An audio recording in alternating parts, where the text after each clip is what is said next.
Donald Trump प्रशासन के खुलासे से हाहाकार मच गया है। पूरी दुनिया में अमेरिका की सच्चाई सामने आ गई है। यह खुलासा ईरान युद्ध से भी भयानक है। यह खुलासा उन देशों के लिए है जो अमेरिका के पीछे नाच रहे हैं। यह खुलासा उन राष्ट्रपति प्रधानमंत्रियों के लिए एक वार्निंग है जो अमेरिका के पीछे पीछे घूम रहे हैं। पहले इन खुलासा को समझ लीजिए, उसके बाद इन खुलासों का विश्लेषण करूंगा। भारतीय मूल की एक सीआईए की प्रमुख ने कहा है कि ये जो कोरोना आया था ना, कोरोना का जो वायरस था वो चीन में बना था और उसके लिए पैसा जो है वो अमेरिका ने दिया था। अमेरिका क्या चाहता है, क्या करना चाहता है अमेरिका? पहले प्रकाश केरे के 7 पॉइंट सुनिए। ट्रंप प्रशासन ने आधिकारिक रूप से जो सच स्वीकारा है, अमेरिका एक साम्राज्य है और वह लूट को अपना अधिकार समझता है। यह पहला पॉइंट है। मैं आपको फैक्ट बता दे रहा हूं, अमेरिका एक साम्राज्य है और वो लूट को अपना अधिकार समझता है। सोचिए, 21वीं सदी में ये राजाओं का वक्त नहीं है। अमेरिका ने वेनेजुएला के राष्ट्रपति का अपहरण कर लिया, उसके तेल और गैस पर कब्जा कर लिया, उसके सोना पर कब्जा कर लिया। क्या अभी भी भारत को अमेरिका के साथ रहना चाहिए? ये ट्रंप प्रशासन ने खुद माना है कि अमेरिका एक साम्राज्यवादी देश है। इराक पर हमला किया, तेल लूट लिया। सद्दाम हुसैन ने जब उसकी बात नहीं मानी तो उसको फांसी दे दी। गद्दाफी को खत्म कर दिया, लीबिया पर कब्जा कर लिया, सीरिया पर कब्जा कर लिया। खाड़ी देशों को अपने इशारे पर नचाता है। लेकिन सोचिए, इन सब में अगर कोई देश मजबूती से खड़ा मिला तो वो ईरान। उसने जब उसके इशारे पर नाचने से मना कर दिया। ईरान के पास दुनिया का 40% तेल और गैस है। जब ईरान ने अमेरिका के इशारे पर नाचना मना कर दिया, जब उसे लगा कि अमेरिका हम पर कब्जा कर लेगा, तब उसने 45 साल प्रतिबंध झेले और उसकी तैयारी की। चीन और रूस, नॉर्थ कोरिया, ये सब अमेरिका के इशारे पर नहीं नाच रहे हैं।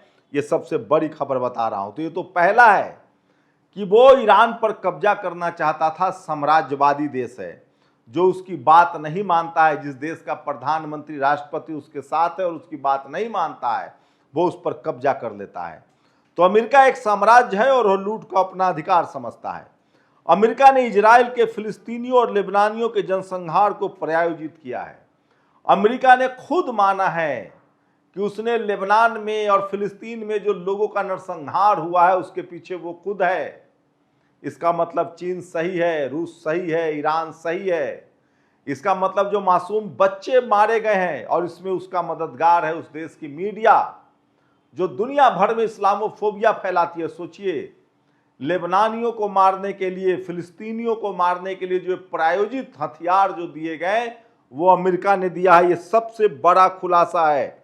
तीसरा बड़ा खुलासा, अमेरिका दुनिया भर में सैकड़ों प्रयोगशालाएं चला रहा है जिसमें महामारी और महाविनाश के वायरस बनते हैं।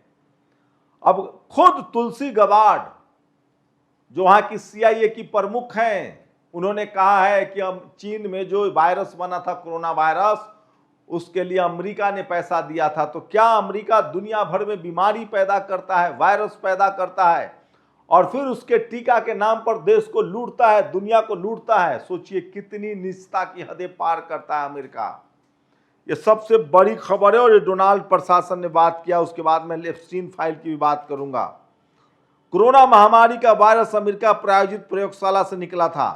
अमेरिका के मित्र देशों को उसका पिछलग्गू होना पड़ेगा।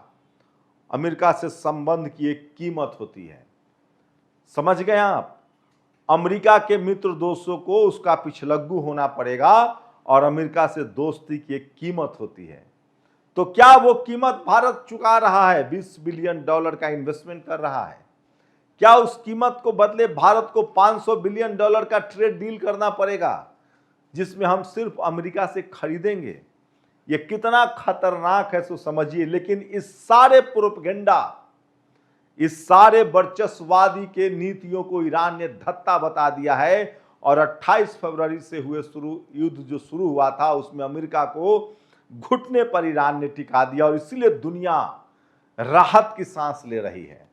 पूरा यूरोप, पूरा लैटिन अमेरिका, पूरी एशिया राहत की सांस ले रहे, उसे लग रहा है सब खुश हैं। आपको जानकर हैरानी होगी कि इस युद्ध में खाड़ी देशों ने, जो अब तक लगता था कि अमेरिका के साथ हैं, जहां 150 से ज्यादा अमेरिकी सैनिक अड्डे हैं, खाड़ी देशों का तेल था, लेकिन उसका सारा व्यापार अमेरिकी करते थे और वो भी डॉलर में कारोबार होता था। कहा जा रहा है कि खाड़ी देशों ने, चाहे वो कुवैत हो, जॉर्डन हो, सीरिया हो, चाहे वो संयुक्त अरब अमीरात हो, कतर हो, चाहे वो ओमान हो, बहरीन हो, इराक हो, इन सारे देशों ने पूरी तरह से ईरान की मदद की है। 28 फरवरी से शुरू हुए युद्ध में अमेरिका को लगा था कि खाड़ी देश ईरान पर हमला कर देंगे और मैं हथियार भी बेचूंगा और मजे लूंगा। लेकिन इस बार खाड़ी देशों ने अमेरिका को वो सबक सिखाया है जो उसकी बर्बादी का अंतिम किल साबित होगा। सोचिए, खाड़ी देशों के बारे में खबरें आ रही है कि उन्होंने जानबूझकर ईरान को उन तमाम सैनिक अड्डों के तस्वीरें भेजे कि इन पर हमला करो, और एक भी खाड़ी देश ने हमला नहीं किया ईरान पर। वहीं से अमेरिका की हार की शुरुआत हुई। अमेरिका को लगा था कि खाड़ी देश हमला करेंगे और इसलिए उसको लगता था कि ईरान को हम हरा देंगे, क्योंकि 45 साल से प्रतिबंध लगाकर हमने उसकी कमर तोड़ दी है। सोचिए, अब यह भी साफ हो गया है कि वो झूठ बोलता है कि इजराइल को युद्ध नहीं करना चाहिए। इसका मतलब है कि वो भारत के प्रधानमंत्री का भी तारीफ भारत को लूटने के लिए कर रहा है। डोनाल्ड ट्रंप ने कई बार कहा है कि भारत की पिछली सरकारों ने हमारा बात नहीं माना, हमारे पिछलग्गू नहीं थे और हमारे देश को ही लूटा। उन लोगों ने टैरिफ, हमसे ज्यादा हमारे सामान पर टैरिफ लगाया, अब हम भारत को लूटेंगे। और क्या यह भी सच है कि इजराइल जो लगातार हमला कर रहा है उसके पीछे अमेरिका की मंशा है? दरअसल अमेरिका चाहता है कि जो तरीका उसने इस युद्ध में अपनाया था सीधे युद्ध करने का, उसमें उसको करारी शिकस्त मिली है। खाड़ी देशों ने उसका साथ छोड़ दिया है। अब उसे पीछे रहकर युद्ध लड़ना होगा, मतलब वो इजराइल को हथियार सप्लाई करेगा। इजराइल उसके बदले में ईरान पर, लेबनान पर और यमन पर हमला करता रहेगा, फिलिस्तीन पर हमला करता रहेगा। साथ ही उसकी कोशिश है कि यूक्रेन को हथियारों की सप्लाई दिया जाए और वो रूस पर हमला करता रहे। साथ ही जापान, ताइवान और वियतनाम को हथियारों की सप्लाई की जाए और चीन को युद्ध में फंसाया जाए। लेकिन ये सारी पोल पट्टी खोल चुकी है। अब ईरान समझ चुका है और ईरान ने कहा है कि हम सिर्फ और सिर्फ अमेरिका के ठिकानों पर हमला करेंगे। खाड़ी देश समझ चुका है कि हमें भी अमेरिका से मुक्ति चाहिए। लेकिन अमेरिका की ये सारी साम्राज्यवादी नीति अब धरी की धरी रह जाएगी, क्योंकि अमेरिका के पास सिर्फ 2 महीने का तेल का स्टॉक है और खाड़ी देशों का भी तेल उसके पास नहीं जाएगा जब तक होर्मुज नहीं खुलता है। और उसे जो करना था उसने करके ट्राई कर लिया। अब ईरान सुपर पावर है, उसके साथ नॉर्थ कोरिया, रूस और चीन खड़ा है। अब अमेरिका के मुकाबले चीन बहुत आगे जा चुका है। उसके हथियारों के सामने अमेरिका के सारे मजबूत हथियार फेल हो रहे हैं। इनफैक्ट जो ईरान के जो ड्रोन मिसाइल है और ड्रोन है, उसके सामने अमेरिका के सारे हथियार फेल हो गए हैं। इसीलिए सारी जो नीतियां थी अमेरिका की, वो धरी की धरी रह गई। और सोचिए, अत्याचार का अंत होता है। डोनाल्ड ट्रंप कह के आया था कि make great again America, America को फिर से महान बनाएंगे, मेक अगेन ग्रेट अमेरिका। उसने अमेरिका को खाक में मिला दिया है। अमेरिका की पूरी दुनिया में पोल पट्टी खुल गई और अब रूस, चीन, ईरान और नॉर्थ कोरिया के इस डेडली कॉम्बिनेशन को शायद ही अमेरिका तोड़ पाएगा। तो अब दुनिया में अमेरिका की साख को बट्टा लगने वाला है। अब दुनिया का कोई भी देश अमेरिका के साथ खड़ा होने के लिए तैयार नहीं होगा, क्योंकि सबको पता है कि अमेरिका जो है वो एक साम्राज्यवादी मुल्क है और वो दुनिया में किसी का सगा नहीं है। सोचिए, डोनाल्ड ट्रंप, अगर ईरान ने सबक नहीं सिखाया होता अमेरिका को, तो डोनाल्ड ट्रंप कह रहा था कि मैं ग्रीनलैंड पर कब्जा करूंगा। डोनाल्ड ट्रंप कह रहा था कि मैं क्यूबा पर कब्जा करूंगा। डोनाल्ड ट्रंप कह रहा था कि सारे के सारे यूरोपियन देश मेरे पिछलग्गू हैं। सोचिए, अच्छा हुआ कि सही वक्त पर डोनाल्ड ट्रंप ने आके पूरी दुनिया की आंखें खोल दी है और वे 21वीं सदी के तमाम देश के लोगों को लगने लगा है कि अमेरिका एक साम्राज्यवादी और लूट करने वाला देश है, वायरस फैलाने वाला देश है, हथियारों का सौदागर है।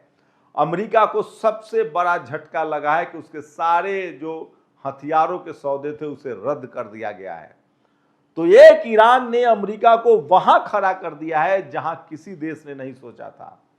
दुनिया का कोई भी देश सोचता था कि अमेरिका के गले में कौन घंटी बांधेगा। अब ईरान ने घोषणा कर दी है कि जिस पर भी अत्याचार होगा, जिसके खिलाफ अमेरिका जाएगा, हम उसके लिए लड़ेंगे, उसके खिलाफ खड़े होंगे। और इसलिए पूरी दुनिया में अब उम्मीद जगी है कि अमेरिका का साम्राज्यवाद अब खत्म हो जाएगा, क्योंकि ईरान के पीछे चीन, रूस और नॉर्थ कोरिया खड़ा है। तब दुनिया में 4 बड़े पावर सेंटर्स बन गए हैं, नॉर्थ कोरिया, ईरान, रूस, ये भी बड़े पावर सेंटर्स हो गए हैं, चीन। और अब अमेरिका की साम्राज्यवादी नीति ढलान पर जाएगी और अमेरिका के बर्बादी के दिन शुरू हो गए हैं। ईरान ने साफ कहा है कि अगर हमें $325 बिलियन नहीं मिला, अगर अब दोबारा हम पर हमला हुआ, तो इसका गारंटर रूस और चीन होगा और साथ ही होर्मुज हमेशा के लिए अमेरिका के लिए बंद हो जाएगा और उनके पिछलग्गुओं को $2 मिलियन का हर्जाना देना होगा। सोचिए, किसी कीमत पर अब कोई ईरान पर कब्जा कर सकता है।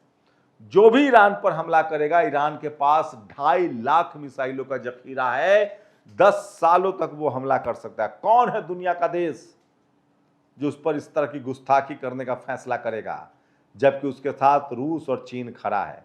अपनी प्रतिक्रिया जरूर दीजिए। तो एक ईरान ने दुनिया में सबसे बड़े साम्राज्यवादी देश, लुटेरा देश अमेरिका को सारी पोल पट्टी खोल दी है।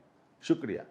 नेशनल दस्तक की आपसे गुजारिश है कि अगर इसको बचाना चाहते हैं तो नेशनल दस्तक को सब्सक्राइब करने के लिए रेड कलर के सब्सक्राइब बटन को दबाएं, फिर बेल आइकन की घंटी दबाएं। नेशनल दस्तक को बचाने के लिए बहुत जरूरी है कि हर खबर को शेयर करें, लाइक करें, कमेंट जरूर करें।